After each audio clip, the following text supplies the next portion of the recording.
Youth Guidance has provided comprehensive services to at-risk youth for over 87 years. The programs reach over 14,000 students in 70 schools throughout Chicagoland. In 2001, a unique program began evolving at Clementi High School.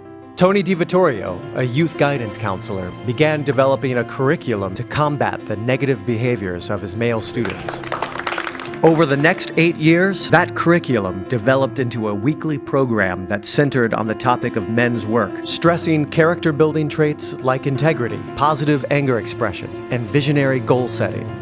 This program became known as BAM. By 2009, BAM had expanded to 15 schools and was the focus of a prestigious behavioral study by the University of Chicago's Crime Lab. Today, BAM continues to counsel and mentor hundreds of at-risk male youth each year, forever changing the lives and futures of young men once on the fast track to dropping out.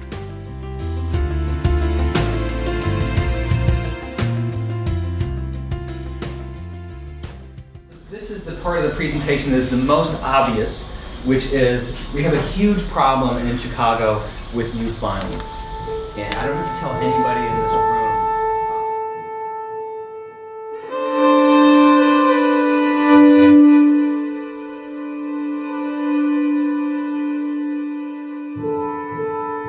The point is, I think we have some knowledge of whether our behavior is right or wrong.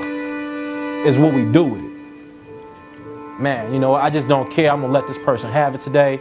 I'm just in a mood. I'm not letting nobody get on me. The next person that say something to me, I'm going in. Has anybody ever felt like that? Every day. Every day. Yeah. That normalization of the anger in that moment opens up that student and frees him to talk about it now. And to be able to listen, maybe for the first time, a new way of dealing with it. But the thing that makes it work is the theory we use of expressing anger in a positive way. So when somebody get in your face, how you react is a matter of habit. So if you had a habit of snapping off on your teachers because they come at you the wrong way, then you can make a habit of not snapping off on your teachers. And so one of the things we practiced last week was the deep breathing. My personal belief is that there's no such thing as a bad kid. Like I don't know what a bad kid is, you know. Kids by their nature do certain things and they have certain issues that they're dealing with. And so, you know, to the extent that they actually have resources, you know, they can be affected in a different way. And a lot of these kids don't have the resources. And that's the thing. The fight isn't won on fight night. The game isn't won on game day. It's all of them days and nights of practice and hard work before that. And graduating means doing all of the work every day. So your assignment is to think about, in the next week, your level of academic self-determination and what that's going to get you.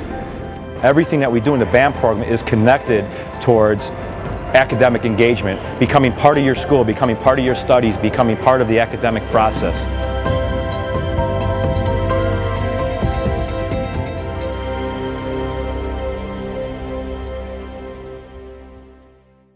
Harper is a turnaround school. The environment, the neighborhood is pretty rough. It's pretty a gang neighborhood. You gotta be, you gotta be tough. You gotta be a tough kid.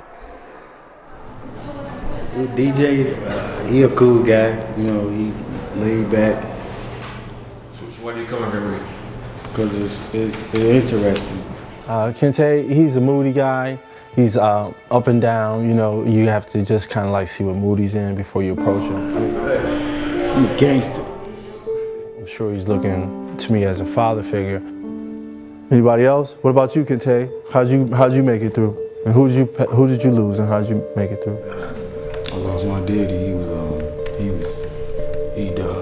going to Wisconsin, and when he crossed the borderline, it was like cars. I guess they was waiting on him. And when he crossed it, they blocked him off, and they shot his car. They shot him 12 times. So this all happened. They stay after the first or second or third session because they realize that when they come to the program, safety and confidentiality and respect are mandated. The one I mainly like is the tennis balls because we actually have to work together to, you know what I'm saying, actually get the ball around to everybody. And, you know what I'm saying, it was hard at first, but when we caught on to it, we actually liked it. Seen him be more open. He let his guards down a little bit more. I mean, usually it's like balled up face and, you know, yeah, Kenty, how you doing? I'm all right. I'm all right. And then now, you know, he's more say, hey, how you doing? You know, what's going on? Like, he's asking me, like, how's your family? What's going on with your children? How was your weekend?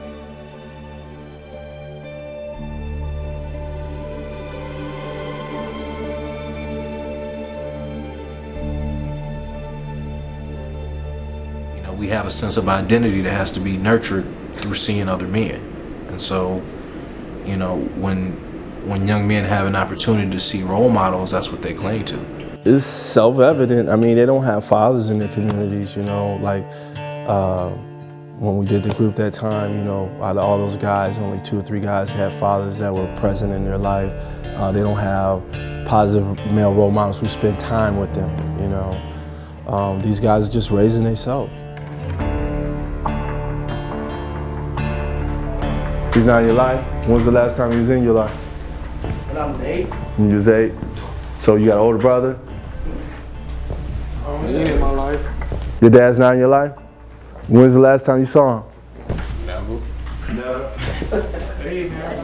It's not funny. So in a minute, you're gonna have to define yourself. Y'all know what that means? Define. You're gonna have to make yourself up how you wanna be. So you gotta think about the role models that you've seen in the past and the current relationship that you have right now with your father. So if you don't have a relationship, you gotta make sure that that's not how you wanna be in the future. Boy comes to the group and he's learning about accountability.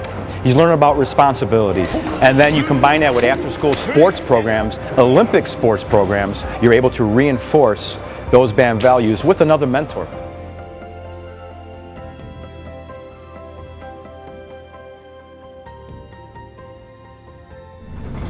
Yeah, good to see you, bro.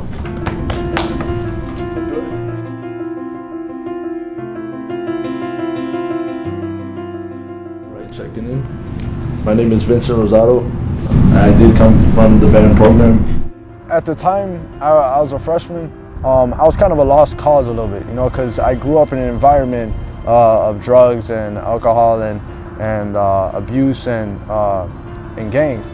One of the things I tried to help him to see was that even though he was justified for feeling the way he was feeling in class, maybe he had a right to feel that way he was expressing himself was not getting him what he wanted. It was getting him negative stuff. It was getting him the detention. I'd come get him out of suspension and we talk, and we spent the next 3 years basically doing BAM work that we do.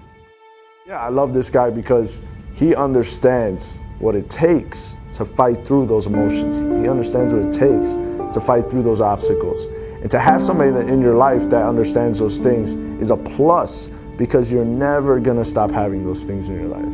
You're never gonna stop having obstacles.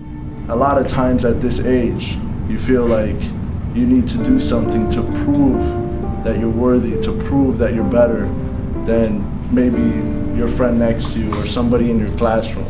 When the truth is, you only have to prove it to yourself. I mean, his mother is a solid rock for him, you know, and a big tribute to the character that you see here today, you know. She'd give me that strength when I needed it, but also give me that sensitivity. If I didn't forgive my father for everything he did in my life, there's no way I could be the person that I am now or the person that I will be 10 years from now.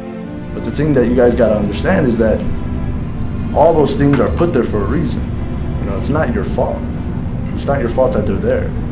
You know, it's more just to see, it's to test you, to see how much you can gain through struggle, how much you can grow through obstacles in your way. Through this theory, through the drills, what I call portables, the role plays, the check-ins, through the counseling, through the homework assignments, I start to see a lot of change. We start to see a lot of change.